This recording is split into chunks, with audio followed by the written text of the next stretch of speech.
Começa agora o programa Bem Viver, uma prosa sobre saúde, bem-estar, comida e agroecologia. Produção Rádio Brasil de Fato.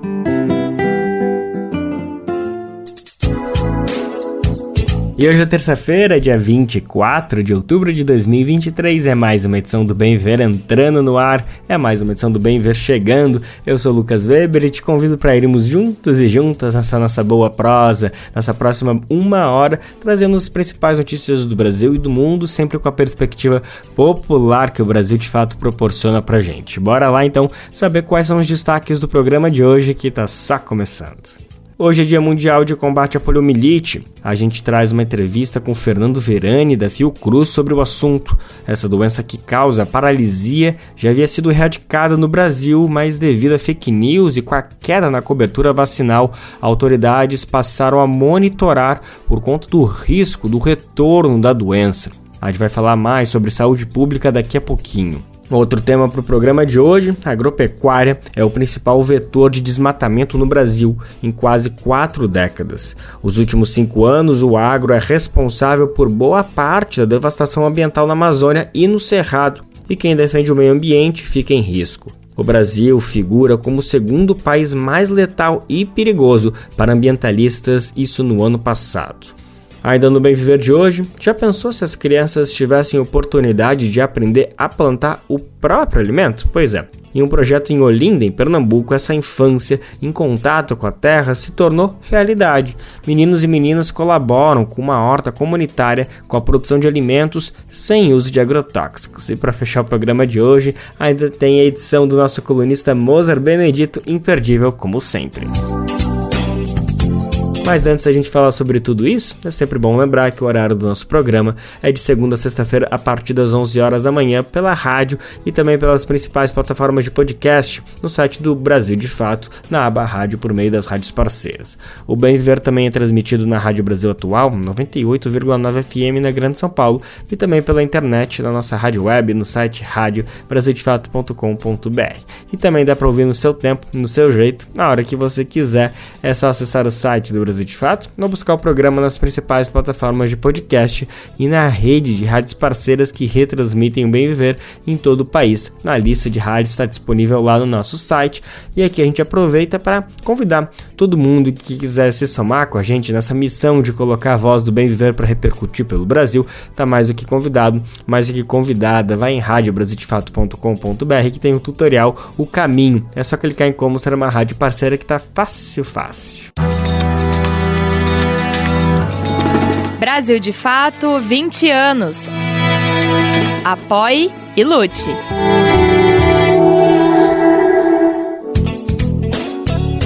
Nesse dia 24, terça-feira, 24 de outubro, se celebra o Dia Mundial de Combate à Poliomielite, uma data que um tempo atrás talvez nem fosse tão relevante no calendário brasileiro, mas nos últimos pelo menos 5, 6, 7 anos tem se tornado uma data muito urgente que a gente realmente tem que parar o que está fazendo para focar e debater o que está acontecendo. Eu digo isso porque, principalmente desde 2016, foi a última vez que o Brasil superou a marca de 90% da cobertura vacinal do público-alvo, isso em relação à poliomielite. O Brasil que sempre se notabilizou por manter índices acima de 90%, chegando a 95%, acho que até mais que 95%, e agora em 2022 esse índice alcançou 72%, muito aquém do que precisa, abrindo caminhos para a volta da poliomielite que estava erradicada no Brasil há bastante tempo.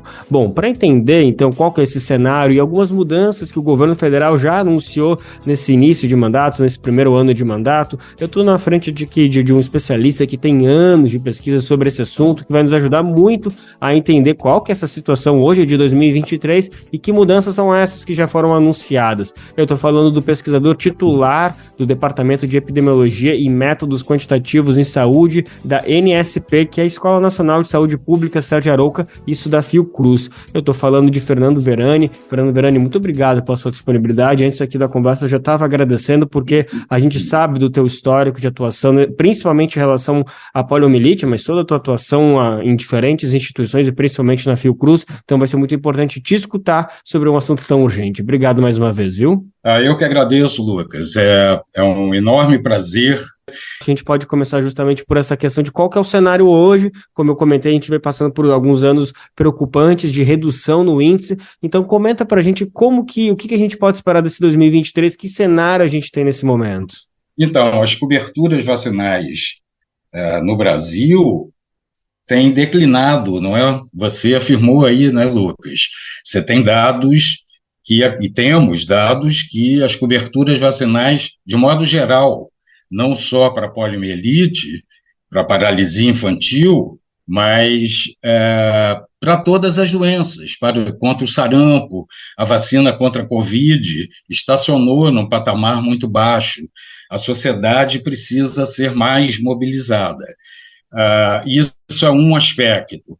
Há alguns projetos em andamento algumas intenções e projetos já em andamento por parte do Ministério da Saúde, por exemplo, a direção do Departamento de Doenças Imunopreveníveis, Imunização e Doenças Transmissíveis, tem feito um trabalho fundamental para mexer com essas coberturas vacinais, para aumentar todas as coberturas vacinais, inclusive da poliomielite, através de um microplanejamento. Isso é uma das estratégias fundamentais para que você consiga e sustente boas coberturas vacinais. Boas quer dizer o quê? Para você interromper uma cadeia de transmissão de um vírus, e vamos falar de vírus porque vamos falar da poliomielite, hoje é o Dia Mundial da Poliomielite, não é? Vamos dar uma visão geral, Lucas, de o que hoje acontece no Brasil em relação à poliomielite. A poliomielite está erradicada do Brasil, quer dizer, o vírus selvagem da poliomielite, e, por enquanto, nenhum outro tipo de vírus derivado da vacina foi evidenciado em circulação no Brasil. Portanto, temos dados também, tudo isso é baseado em evidências, com métodos epidemiológicos que atestam essa ausência da circulação de qualquer tipo de vírus da polio, graças a coberturas muito altas que o Brasil sempre obteve nos últimos 30 anos. E, por isso, conseguimos acabar com as cadeias de transmissão de polio, mas não só da polio, do sarampo também, da rubéola, de modo que as coberturas vacinais elevadas e sustentadas em níveis altos acabam com as cadeias de transmissão dos vírus e as doenças desaparecem. Então, é o que aconteceu com a poliomielite, com o sarampo. O sarampo é uma outra história, porque foi reintroduzido desde 2018, né, pela Venezuela, Roraima, e se espalhou numa epidemia grande de sarampo no Brasil. Tivemos mais de 2.000 casos de sarampo no país, inclusive com óbito de criança. O que é o pior, o que é o mais dramático da história, não é? Ninguém precisa morrer, nenhuma criança precisa morrer porque não tomou a vacina. As vacinas estão disponíveis no SUS, são vacinas boas, eficazes, efetivas, de fato controlam as doenças. Então, o único jeito é vacinar para controlar as doenças. Não é? Vimos agora com a Covid-19, né? Saímos de uma pandemia de Covid-19. Mas voltando ao poliovírus, então, o Brasil está livre de circulação de poliovírus e de casos de paralisia infantil já desde muitos anos. O último caso no Brasil de paralisia infantil foi em 1989, o último caso de pólio, na Paraíba, no estado da Paraíba. Então, ou no Rio Grande do Norte. Estou em dúvida se foi na Paraíba ou no Rio Grande do Norte. Há tantos anos já e isso é muito bom. E nós conseguimos, o Brasil tem conseguido manter, através da vacinação, com a vacina oral, a vacina do Zé Gotinha, uma situação vacinal suficiente para não permitir a reintrodução do vírus da polio. Temos conseguido manter coberturas até 2016 relativamente altas, necessárias e suficientes para manter o vírus fora de circulação. A partir de 2016, houve um declínio geral das coberturas, como a gente já disse antes, não é, Lucas? E não só da polio. As campanhas que haviam contra a poliomielite cessaram praticamente, principalmente nos últimos 4, 5 anos, e praticamente durante a pandemia se paralisaram os serviços de vacinação, né? Coberturas de 20%, 30%, uma coisa muito importante na vacinação das comunidades é que se tenha índices de coberturas vacinais, taxas de coberturas vacinais, acima de 80%, 90%, dependendo da doença, mas em todas as populações, em todas as comunidades. Adianta pouco se você tem uma comunidade 100% vacinada e outra 20% vacinada, porque esses 80% da não vacinada é um número de pessoas suficiente para manter as cadeias de transmissão do vírus. Está claro isso? Sim, sim. Isso é fundamental para entender a importância da vacinação e de se manter altas coberturas. De modo que a gente teve esse declínio. Que risco o Brasil corre hoje, Lucas, para resumir, se não aumentar as coberturas vacinais? E, principalmente, a gente deve abordar uma mudança de estratégia importantíssima que você já se referiu na sua introdução. O Brasil decidiu, seguindo recomendação da Organização Mundial de Saúde e seguindo a experiência de muitos países do hemisfério norte que utilizaram a vacina inativada da polio, a vacina Salk, que é uma vacina injetável, mas com vírus inativado. E ela é uma vacina que dá uma excelente proteção, imuniza a pessoa que toma a vacina, tomando 2 doses, 3 doses, já está obrigatório no Brasil, no calendário de vacinação, a criança vacinar, levar 3 doses da vacina do vírus inativado. Então, isso a gente substitui completamente, radicalmente, a política de vacinação. Que vacina utilizar? Passamos da longa e vasta, foram milhões e milhões de doses, bilhões de doses ao longo dos últimos 20, 30 anos, sempre com dias nacionais de vacinação contra a polio, não é? O Zé Gotinha, tudo isso. O símbolo nacional. O símbolo da vacinação, não é? Que está agora, o novo governo ressuscita, reencontra, melhor, o Zé Gotinha, né? Como símbolo mesmo da vacinação, da cultura de vacinação que o Brasil tem. Anda um pouco esquecida, na minha opinião. Eu acho que uma série de acontecimentos políticos e a pandemia e sanitários, a pandemia levou com que isso tudo houvesse um impacto na ida das pessoas, na busca das pessoas. As fake news em relação a vacinas é uma realidade, lamentavelmente, sempre houve. Não é fake news sobre vacinas, não é uma coisa nova, não é uma novidade. Não. Sempre houve. Desde o século XIX, quando a primeira vacina foi inventada, a vacina da varíola, as pessoas tinham charges em jornais impressos de pouca circulação, mas era época, 1890, com charges que, se as pessoas se vacinassem contra a varíola, ficariam com o focinho de um boi, da vaca. Então, tinham figuras das pessoas com cara de vaca. Tal e qual houve no Brasil também, no início do século XX, 1900 e poucos, com Oswaldo Cruz, não é? Contra a vacina variólica, de novo. E como houve agora, mais recentemente, Exatamente. durante a pandemia, que as fake news de que quem tomasse vacina, alguma vacina contra a Covid-19, viraria jacaré.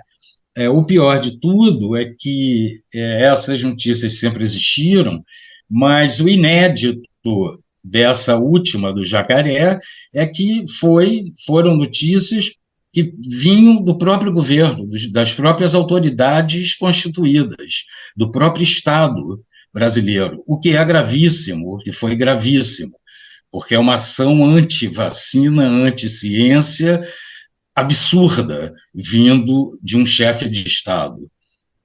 Mas isso foi o que aconteceu, e isso teve um impacto grande sobre as coberturas vacinais, inegavelmente. E agora estamos nesse caminho de reconstrução, como você bem disse, trazendo de volta o Zé Gotinha, que ele acaba, digamos, perdendo um pouco da simbologia no fato que justamente não se trata mais de uma gotinha, né, a vacinação, mas a figura dele acho que já está tão legitimada vai manter, que... O Ministério já confirmou que vai manter a figura vai manter porque é muito carismático. Ele é o mascote do programa de imunização, né? E faz muito bem o Ministério tomar essa decisão de manter o Zé Gotinha, não é?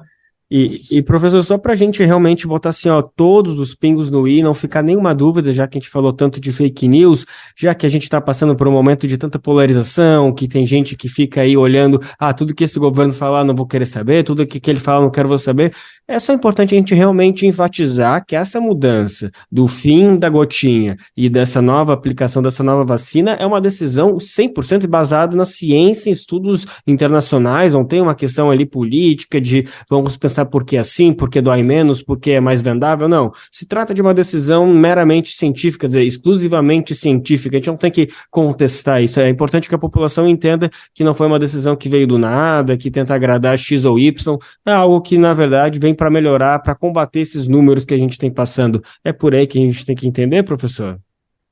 É por aí que a gente tem que entender, Lucas. Não é uma questão só de política de vacinação, né? É uma questão técnica baseada em evidências científicas da longa experiência que o mundo inteiro tem com a vacina Salk, com a vacina de vírus inativado desde sempre, desde 1954, quando a vacina foi junto com a vacina oral, Sabin, da gotinha, foram juntas as duas vacinas. Elas surgiram no mesmo tempo. A escolha de se usar a vacina oral levou em conta vários critérios. Um deles era o preço da vacina, que era muito barata, custava 3 centavos de dólar por dose. Então, podia ser distribuída largamente. A outra vacina, a vacina inativada, a Salk, custava cara.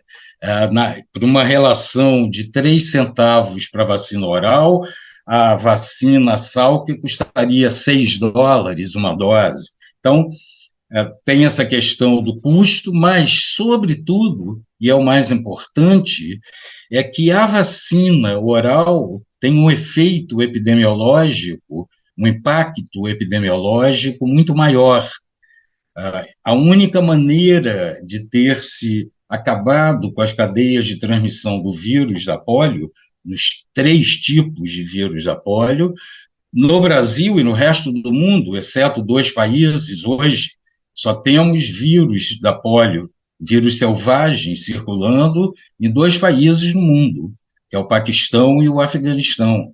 Ali tem um corredor de transmissão, de cadeias de transmissão, que é o foco da erradicação final do poliovírus. Se espera que até o final desse ano, portanto, mais 2 ou 3 meses, não tenhamos mais casos. O último caso foi em julho, o início da paralisia foi em julho. Bom, mas isso é uma história da Ásia, lá do Paquistão, do Afeganistão, que é o último foco de poliovírus. Então, o Brasil, e voltando então ao Brasil, que risco o Brasil corre? Enquanto houver vírus no Paquistão e Afeganistão, o vírus viaja de avião e pode vir ao Brasil. Se o Brasil abaixar, como baixamos as coberturas, se não aumentarmos as coberturas vacinais, urgentemente estamos trabalhando, o governo tem trabalhado para isso, com diversas parcerias da própria Fiocruz, e tem havido projetos que têm dado muito resultado para aumentar essas coberturas vacinais até a mais de 95% em alguns locais do Brasil já hoje. Por exemplo, na Paraíba, houve já experiências de uma nova metodologia de intervenção no serviço de saúde, com capacitação, com presença direta dos parceiros, para se reorganizar, desenvolver a microplanificação no território, sempre com base nos territórios, para se aumentar as coberturas vacinais e nos proteger para que não venha nenhum vírus de poliomielite. Hoje está havendo um fenômeno que o vírus da poliomielite, da vacina, da gotinha, ele pode, em circunstâncias muito raras, adquirir a neurovirulência e provocar paralisia flácida, tal qual a doença provocada pelo vírus selvagem. Tá ótimo, professor Fernando Verini, muito obrigado por todos esses esclarecimentos. Você acha que esclareceu, Lucas? Eu tenho certeza que a gente conseguiu passar por todos os pontos fundamentais, é óbvio que a gente poderia conversar ainda por horas, mas pensando nos objetivos desse dia, a gente super contemplou, então eu te agradeço por toda essa explicação didática, por ter ajudado a compartilhar e, mais que tudo, combater essas fake news que infelizmente seguem assolando aí o Brasil, principalmente em relação às vacinas. Então, obrigado mais uma vez pela disponibilidade, viu, professor? Obrigado a você. Conte conosco. Um grande abraço. Nós acabamos de conversar com o pesquisador titular Fernando Verini. Ele atua na Escola Nacional de Saúde Pública Sérgio Arouca, da Fiocruz. A gente conversou sobre o dia de hoje, Dia Mundial de Combate à Poliomielite. A gente entendeu qual que é a situação atual do Brasil e quais são essas mudanças na vacinação anunciada pelo governo federal neste ano. A população negra está mais vulnerável a piores condições de saúde. Isso é o que aponta dados do Ministério da Saúde divulgados ontem, nessa segunda-feira. Os indicadores que mensuram o estado de saúde das pessoas apontaram que a situação de saúde é pior para a população negra, em especial para mulheres e crianças. Em termos gerais, o que isso significa? Bom, existe desigualdade desde o acesso à contágio de doenças, com atendimento até o tratamento de infecções como HIV, doenças como Covid e sífilis. A gente vai saber mais sobre esse boletim epidemiológico de saúde divulgado agora nessa semana na reportagem de Renato Ribeiro. Os índices de saúde no Brasil são piores entre pessoas negras. Em 2021, mais de 60% das mortes por AIDS foram de pessoas pretas e pardas. Além disso, 67% das gestantes diagnosticadas com HIV eram negras e 70% das crianças com sífilis congênita eram filhas de mães negras. Essa realidade está no Boletim Epidemiológico Saúde da População Negra, divulgado nesta segunda-feira pelo Ministério da Saúde. Outro destaque foi a mortalidade por Covid-19 entre mulheres negras. A doença foi um dos principais motivos de morte no país em 2020, representando 22% do total de óbitos maternos, e atingiram 63% de mulheres pretas e pardas. O relatório retrata ainda as consequências do racismo na saúde das pessoas pretas e pardas. A ministra Nízia Trindade comentou o estudo. Olhar esse quesito raça, cor, etnia em todas as políticas, em todos os dados da saúde, como demonstra demonstra o boletim. Nossa ideia é para que em todas as ações do Ministério da Saúde, do Mais Médicos ao Complexo Econômico e Industrial da Saúde, a dimensão étnico-racial, ela seja de fato vista como um determinante social da saúde que é. A tuberculose atingiu 78 mil pessoas em 2022. Entre os novos casos, 49 mil eram de pardas e pretas, o que representa 63% dos casos. Já a mortalidade materna por hipertensão é crescente entre mulheres pretas. A morte nesses casos aumentou 5% entre 2010 e 2020. A representante da OPAS, Organização Pan-Americana da Saúde no Brasil, Socorro Gross, destacou a importância dos dados para a elaboração de políticas públicas. Uma situação histórica de discriminação e discriminação racial, discriminação de gênero e de outros tipos de diversidade faz que nossa população também precise ter uma análise muito diferente. Os dados não são dados, são pessoas que representam, sim, uma situação que nós precisamos ter políticas também. O boletim mostra ainda que entre 2010 e 2020 aumentaram os óbitos, as taxas de mortalidade materna e infantil, a prevalência de doenças crônicas e infecciosas e os índices de violência nessa população. Da Rádio Nacional, em Brasília, Renato Ribeiro. Nos últimos 38 anos, a agropecuária foi responsável pelo desmatamento de 15% das florestas brasileiras, isso em todos os biomas do país. Esses 15% de florestas deram lugar, adivinha, para áreas de pastagem e monocultura de commodities. Isso é o que aponta um estudo recente divulgado pelo MAP Biomas. A Amazônia e o Cerrado são os biomas mais ameaçados pela expansão do agronegócio, principal vetor dessa devastação. E o ritmo de desmatamento cresceu nos últimos 5 anos. O período corresponde por 11% desse total desmatado, gente. Quando a gente fala em desmatamento, é importante lembrar que reduzir o desmatamento na Amazônia, por exemplo, é uma forma de reduzir também os impactos climáticos que a gente tem vivido na pele, não apenas no Brasil, mas no mundo inteiro. A gente vai entender mais detalhes sobre esse estudo e esses impactos, o que ele significa na prática, na reportagem de Murilo Pajola. O Brasil perdeu para o desmatamento 15% das florestas naturais em todos os biomas nos últimos 38 anos, entre 1985 e 2022. Os dados foram divulgados na última sexta, dia 20, pelo MAP Biomas, que considera as estatísticas preocupantes e defende estratégias de conservação específicas para cada região do país. Em 1985, as florestas naturais ocupavam cerca de 580 milhões de hectares do território brasileiro. 38 anos depois, em 2022, a área caiu para aproximadamente 490 milhões de hectares. A redução total é equivalente a 3,5 vezes a área do estado de São Paulo. A quase totalidade da derrubada no período, 95%, deu lugar à agropecuária, ou seja, pastagens e cultivo agrícola. Isso é o que aponta o estudo intitulado As Florestas do Brasil 1985-2022. O levantamento indica que a expansão do agronegócio é a principal causa da devastação ambiental. Outro dado alarmante é de que o ritmo da devastação das florestas cresceu nos últimos 5 anos. O período responde por 11% de todo o desflorestamento dos últimos 38 anos. Os tipos de florestas naturais analisados pelo MAP Biomas são formações florestais, savanas, florestas alagáveis, mangue e restinga. Os biomas mais desmatados foram a Amazônia, que perdeu 13% de suas florestas naturais, e o Cerrado, com 27%.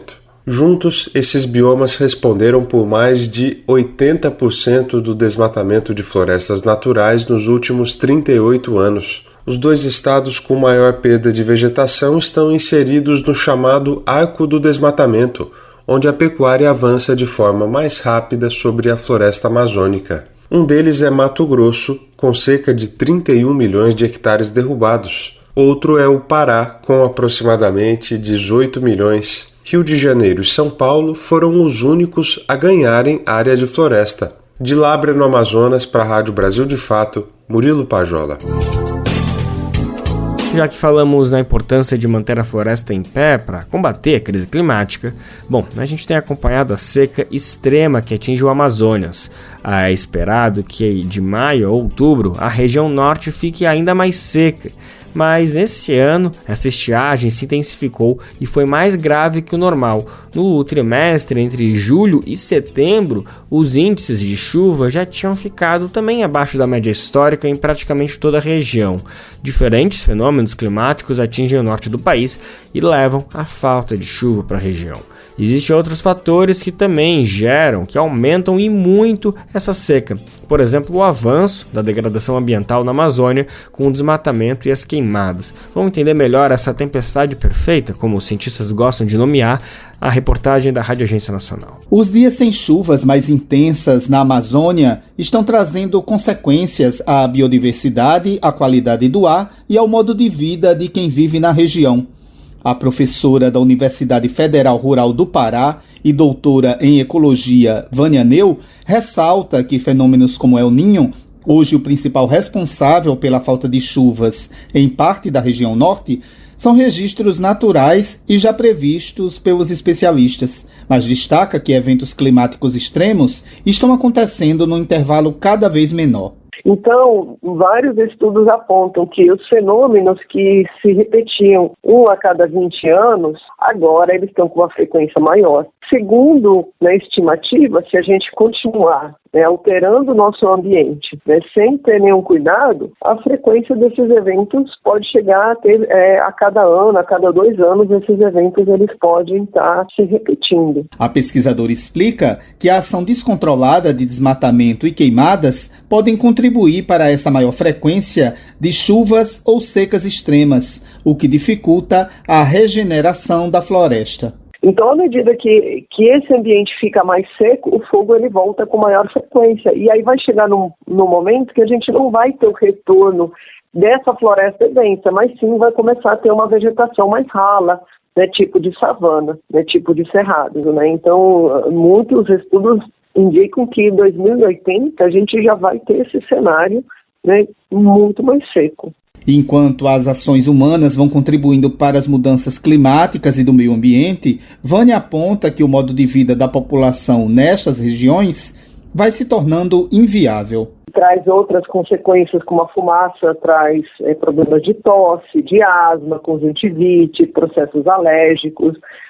Pessoas que têm problemas cardiorrespiratórios sofrem mais, pode até levar a óbito. Mas se o peixe morreu, se o rio secou, o peixe morreu, eles vão se alimentar do quê? E as comunidades, elas estão isoladas, porque na Amazônia os rios são as ruas, a gente não tem acesso de carro, então como é que a gente vai chegar a essas pessoas? Hoje, segundo a Defesa Civil Estadual, 59 dos 62 municípios do Amazonas estão em estado de emergência e 557 mil pessoas foram afetadas por causa da seca.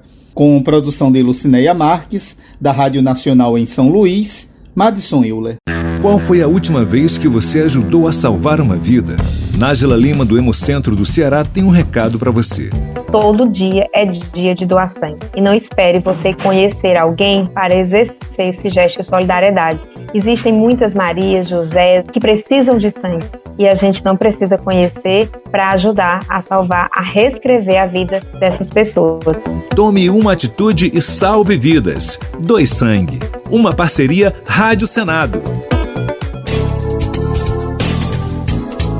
E se tem algum modelo agrícola que é amigo do meio ambiente e do clima, é a agroecologia, né? Aqui no Bem Ver, a gente sempre traz experiências que são espalhadas por todo o país, por todos os cantos e que representam a resistência para plantar e consumir alimentos saudáveis. No programa de hoje, a gente vai conhecer um projeto de uma horta comunitária lá de Olinda, em Pernambuco. Ela nasceu em um espaço abandonado e envolve crianças e adolescentes no cultivo de alimentos. Os adultos também participam das atividades educativas que envolvem técnica de plantio, compostagem e alimentação saudável. Vamos saber mais? Quem conta pra gente é Afonso Bezerra.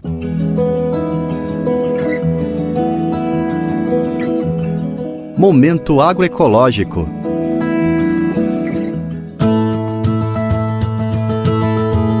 As mãozinhas plantam mais do que hortaliças. estão colocando as sementes de um futuro melhor para o lugar onde vivem. Em Olinda, Pernambuco, as crianças são protagonistas de uma história em busca de alimentação saudável e moradia digna. Elas moram na ocupação Vila Manchete, no bairro de Ouro Preto, e agora fazem deste quintal uma horta comunitária. As estudantes Evelyn Sofia e Ana Luísa estão adorando a experiência. Porque também a gente que planta colhe, eu acho muito bonito plantar. Colocar a planta na terra, tirar os matos para a planta ficar bonita, fazer um bocado de coisa legal. Elas mostram que plantar a própria comida pode ser mais divertido do que parece. E é brincando que elas vão dando um novo sentido para esta comunidade, que antes era só um terreno de uma emissora de TV que já não existe mais. As horas vagas da tarde agora são dedicadas a construir novos laços com a terra. Aos poucos, o verde agroecológico cultivado pelas crianças vai colorindo a vida na ocupação. Rosicleide Pinheiro, líder comunitária, está se sentindo realizada com o projeto. Para ela, aos poucos, a ocupação vai ganhando vida. O meu sonho é ter um centro comunitário da comunidade para ajudar a população da nossa comunidade. E agora eu estou realizando outro sonho, que é ter uma horta comunitária dentro da comunidade, porque isso aí é o quê? É uma horta que não tem agrotóxico, é natural, e nós estamos aqui participando porque é um negócio bom, né? A dona de casa, Erivânia Correia, está muito satisfeita porque sabe que o seu filho está envolvido numa atividade educativa e que permite que ele tenha acesso a uma alimentação saudável. É importante, né, a criança comer comida saudável, verdura, legumes, e mais importante ainda é a gente colhendo, né? Melhor ainda, né? Que é sem agrotóxico, né? Saudável, tirando da terra, coisa mais linda. Na horta tem lição sobre compostagem, proteção do solo, irrigação e a importância dos adubos naturais. Tudo seguindo os princípios agroecológicos, os primeiros passos para uma nova relação com a terra. A horta está sendo germinada na comunidade com o apoio de diversas organizações, como o Instituto Mucambo, a campanha Mãos Solidárias e o Movimento Sem Terra, além da dedicação dos próprios moradores. Israel Vasconcelos, do Instituto Mucambo, fala da importância do projeto para a comunidade. Esse crescimento urbano desordenado muitas vezes não dá espaços para que as crianças vivam a infância, né? Vivam a infância de forma adequada. Então, plantar, ter contato com a terra, com o meio ambiente, permite que elas possam viver sua infância de forma adequada, não só nas telas, né? E se apropriando e tendo esse espaço para que, de fato, vivam as etapas da infância. Já Napoleão Assunção, da campanha Mãos Solidárias, se emociona ao falar que a experiência na Vila Manchete permite que as crianças acreditem no futuro melhor. É possível, por mais duro que o solo seja, eu acho que a força da vontade de você querer plantar é maior e você consegue fazer com que ela respire e vire terra fértil. A ideia, né, da horta é, claro, trazer o alimento saudável para a comunidade, ensinar e aprender também a plantar e colher. E aos poucos, o lugar marcado pela resistência vai ganhando novos significados e muitos futuros pela frente, com um passo de cada vez, semente a semente. Do Recife, da Rádio Brasil de Fato, Afonso Bezerra.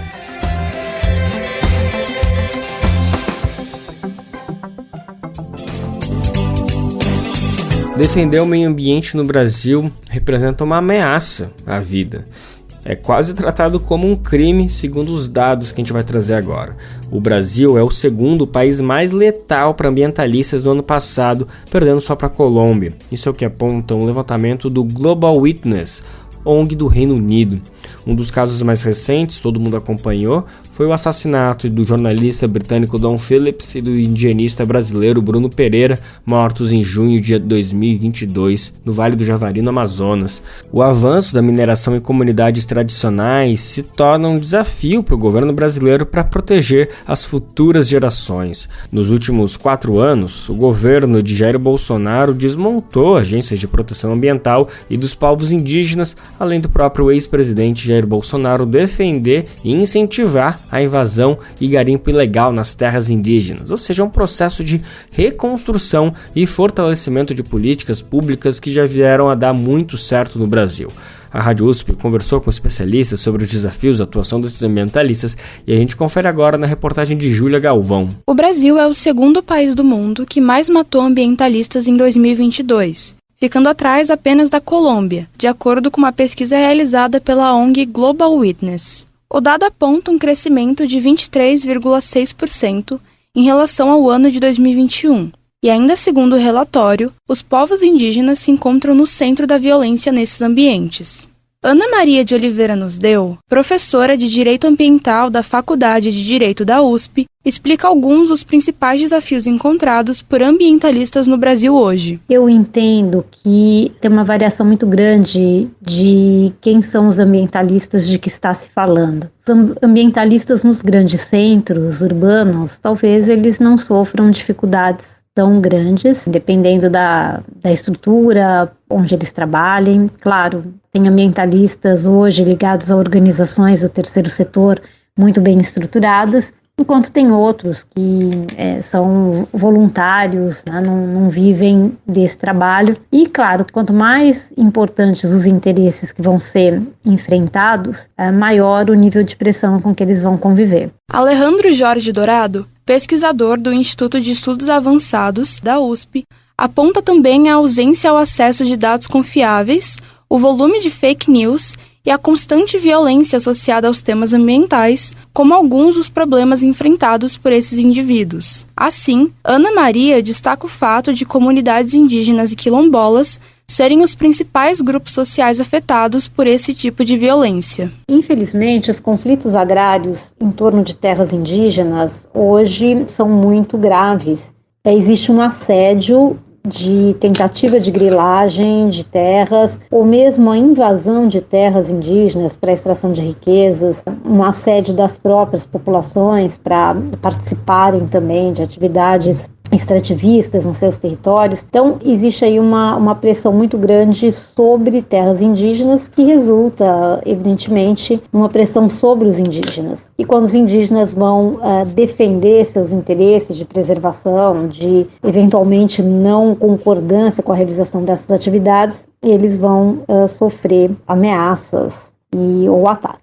Então, como é possível garantir a segurança desses indivíduos? Eu acho que a principal maneira seria uma sinalização muito clara do governo e que as informações são no sentido de que elas vêm sendo dadas, as informações oficiais do governo. Então, é necessário verificar dados e ver em que medida esses ataques vêm sendo reduzidos, mas medidas do governo que sinalizem que não vão tolerar invasão de terras, assédio aos recursos naturais. Então é fiscalização, é imposição de penalidades, embargos, confisco de madeiras e outros bens eventualmente extraídos de terra indígena. Alejandro também aponta a necessidade da realização de orçamentos adequados e realistas acerca da proteção dessas pessoas. Outro aspecto interessante apontado pelo relatório é o fato de que a América Latina é apresentada como a região mais letal para os ambientalistas em todo o mundo. Ana Maria analisa.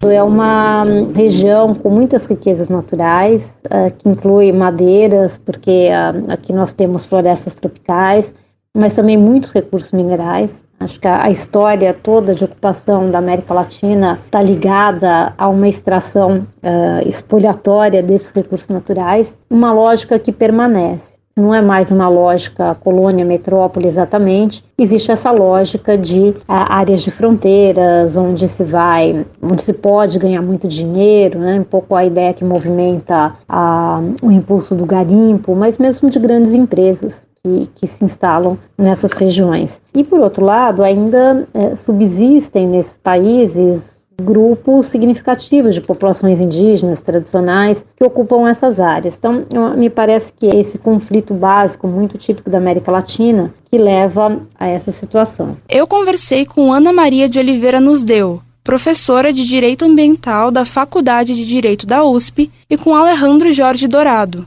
pesquisador do Instituto de Estudos Avançados da USP, sobre a segurança de ambientalistas no território nacional. Júlia Galvão, da Rádio USP São Paulo. Estados do Sul e do Sudeste firmaram no último sábado um tratado que prevê o plantio de 100 milhões de espécies nativas até 2026. Os governos desses estados assinaram um acordo na Mata Atlântica. O acordo foi assinado no encerramento da 9ª reunião do COSUL, que é o Consórcio de Integração Sul-Sudeste, realizado no último final de semana em São Paulo.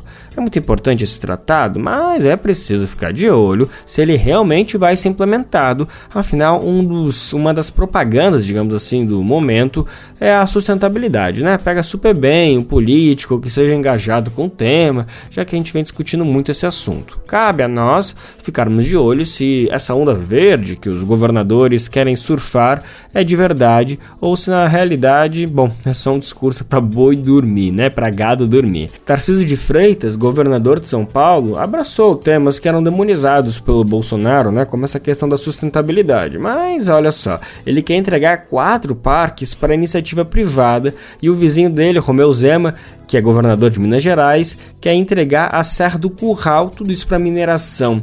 Vamos entender melhor o que está acontecendo, que tratado é esse? Quem conta pra gente é Edson Euler. Governadores do Sul e Sudeste se comprometem a plantar 100 milhões de mudas na Mata Atlântica até 2026. Os governadores dos 7 estados brasileiros das regiões Sul e Sudeste, que compõem o COSUD, Consórcio de Integração Sul e Sudeste, assinaram o Tratado da Mata Atlântica, um conjunto de metas ambientais que prevê, entre outras ações, o plantio de 100 milhões de mudas de espécies nativas até 2026 na região. Esse é o maior programa de plantio de árvores nativas do planeta, segundo o consórcio. O governador do Paraná, Ratinho Júnior, que preside o COSUD atualmente, disse que esse é o primeiro ato do consórcio que pretende ser referência para o mundo. Corresponde a mais de 90 mil hectares que serão reconstruídos na nossa Mata Atlântica com as suas árvores nativas, fazendo desse projeto um grande corredor verde, fazendo também um grande projeto em cima dessa proposta que equivale a 120 mil campos de futebol, e essa proposta é uma proposta que nasce sendo exemplo para o mundo. Paralelamente a isso, na questão da sustentabilidade, também a criação de um corredor azul, onde vamos criar áreas de preservação na margem do nosso Oceano Atlântico, onde vai também dar oportunidade de proteção para a vida marinha. O plantio das espécies levará em conta as particularidades de cada estado, além da criação de unidades de conservação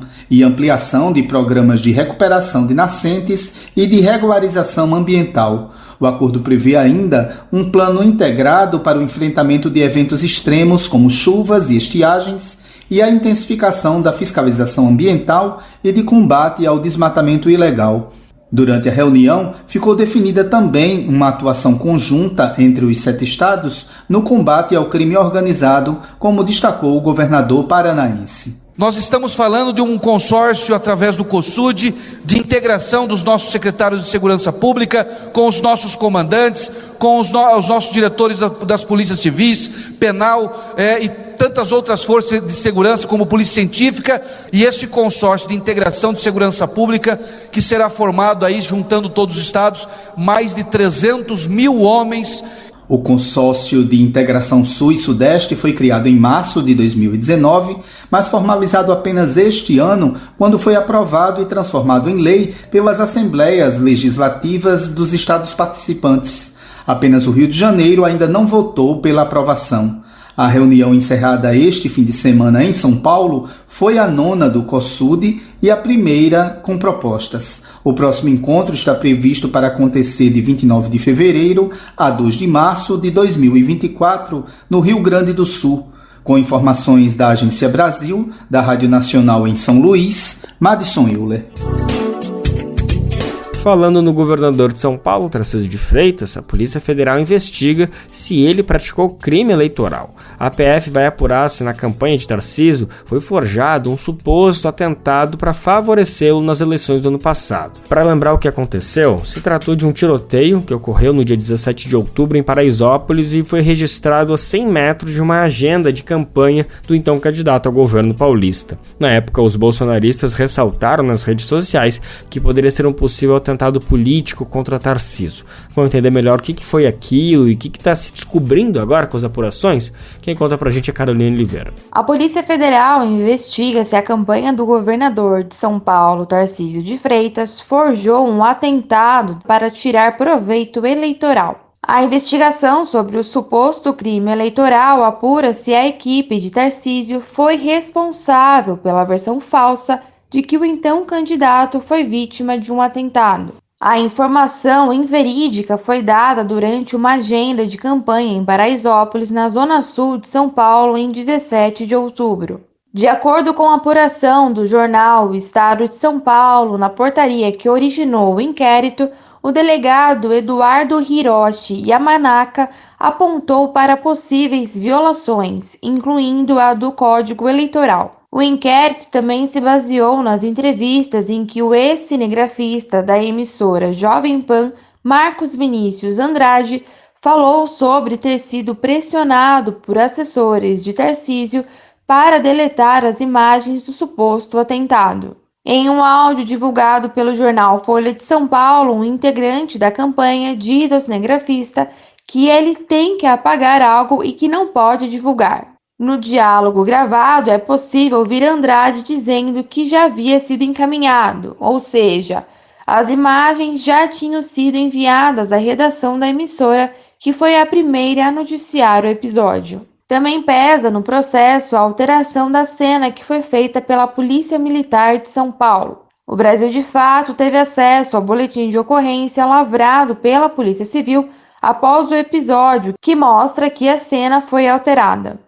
No boletim, um dos policiais que participaram da ocorrência, que terminou na morte de Felipe Silva de Lima, de 27 anos, afirma que o tenente Ronald Quintino Correia Camacho foi ao local onde o corpo do jovem estava. No relato, o militar chegou à rua Manuel Pinto e retirou uma lista de objetos da cena do crime. No boletim, o policial informa que os objetos foram retirados para que não fossem perdidos ou subtraídos por populares. Na época, Tarcísio de Freitas se manifestou por nota. Ele disse que era importante esclarecer que a campanha nunca levantou a tese de atentado. Também disse que questionamentos sobre a cena do crime devem ser feitos diretamente à polícia. A tese de atentado foi levantada pela emissora Jovem Pan, linha auxiliar do candidato à reeleição Jair Bolsonaro do PL na mídia. Ato contínuo, bolsonaristas passaram a politizar o episódio e tratá-lo como uma ofensiva à campanha. Em seu programa eleitoral do dia 17 de outubro, a campanha de Jair Bolsonaro corroborou a tese. De São Paulo, da Rádio Brasil de Fato, Caroline Oliveira. Os conflitos entre Hamas e Israel já mataram 2.055 crianças só na faixa de Gaza, isso afirmou nesta segunda-feira o Ministério da Saúde de Gaza. Segundo o governo local, as crianças foram mortas por bombardeios do exército israelense que atingiu centenas de casas e prédios. Já Israel alega que o grupo Hamas tem usado a população de escudo humano e usado crianças como armadilhas. O número de crianças mortas está dentro do balanço de vítimas em Gaza, desde o início do conflito, que já passou de 5.087 mortes. No lado israelense foram 1.400 mortes. A maioria no dia 7 de outubro, quando Hamas fez ataques que desencadearam todo o conflito. O terceiro comboio de ajuda humanitária entrou em Gaza pela fronteira com o Egito, na cidade de Rafah. Nessa segunda-feira, segundo a ONU, 34 caminhões entraram na área de conflito no final de semana. No entanto, esse número está longe do necessário para atender a população, que seria necessário pelo menos 100 veículos por dia. O Itamaraty informou que mais um brasileiro está desaparecido em Israel. A gente vai saber mais informações agora na reportagem. Mais um brasileiro está desaparecido em Israel. É Michel Nizenbaum, brasileiro israelense de 59 anos. O Itamaraty informou que soube que Michel, que mora em Israel, está desaparecido desde os ataques do Hamas no dia 7 de outubro. A Embaixada do Brasil em Tel Aviv confirmou o desaparecimento com as autoridades locais.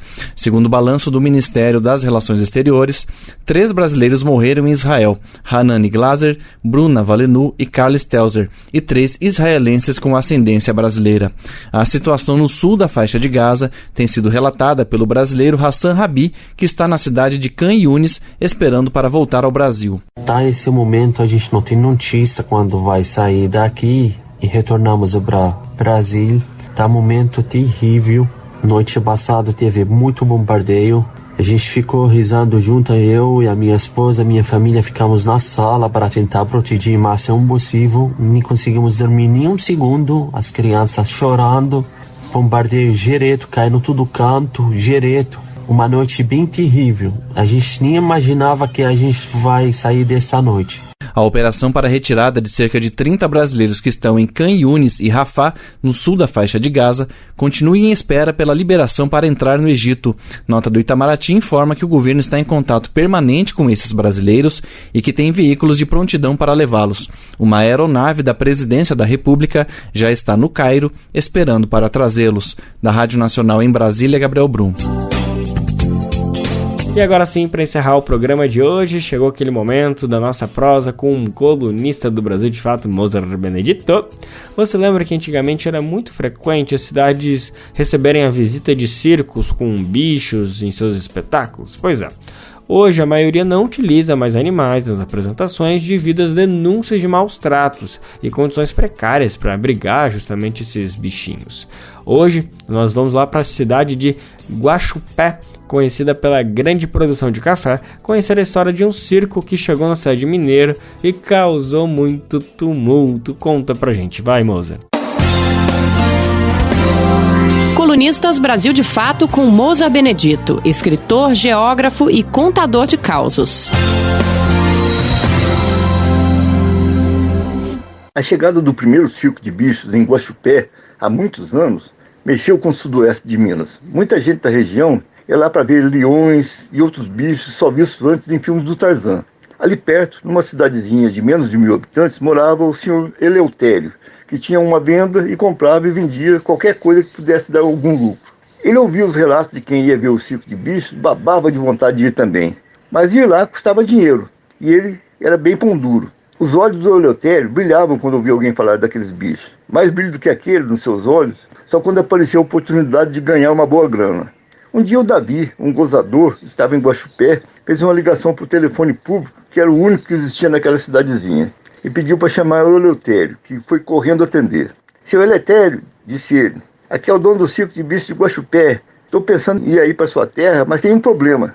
Qual é o problema? Fala que a gente resolve, respondeu o excitado. É que eu tenho um leão que come demais, há um punhado de cachorro e gato todos os dias. Então, eu tenho medo de ir para aí e não achar um fornecedor para alimentar meu leão. Eu pago bem, mas sei lá se vou encontrar quem venda aí, né? Falou o preço que pagaria por qualquer cachorro e qualquer gato, e o Eleutério vibrava. Iria, enfim, poder ver o circo de bichos e ainda ganhar um bom dinheiro. Nem pensou que a cidadezinha não comportava um circo daqueles. Combinaram que ele forneceria quantos cachorros, quantos gatos fosse preciso. Ele cercou 2 áreas no quintal, uma para os cachorros e outra para os gatos, e começou a juntar bichos. Qualquer roceiro que parava na venda com algum cachorro acompanhando o seu cavalo, o Eleutério pedia. Se o cara não desse, ele tentava comprar. Começou a trocar doce para os gatos, com a molecada, fazia qualquer negócio, pensando no lucro que ia ter. Juntou muitos cachorros e gatos, e alimentar tantos bichos já estava ficando caro. Enfim, veio a notícia de que o circo foi para outra cidade e o Eleutério chegou mais de um mês. O fedorento, do lazarento, do dono do circo, que em vez de vir para cá, foi para os quintos dos infernos. Anos depois, ele ainda odiava cachorros, gatos e donos de circo. Você ouviu o escritor Moza Benedito, geógrafo e contador de causos.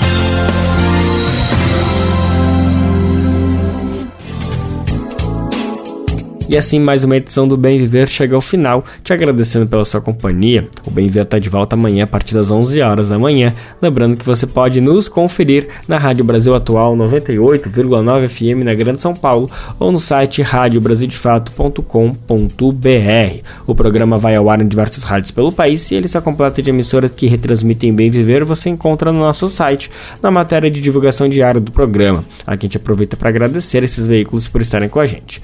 O Bem Viver também fica disponível como podcast no Spotify, Deezer, iTunes e Google Podcast. Este programa teve a apresentação de Lucas Weber e roteiro de Anelise Moreira, edição e produção de Daniel Lamir e Douglas Matos, trabalhos técnicos de André Parocha, Edson Oliveira e Lua Gattinone, coordenação de rádio e TV Muniz Ravena, diretora de programas de áudio Camila Salmásio, direção executiva Nina Fidelis, apoio toda a equipe de jornalismo do Brasil de Fato.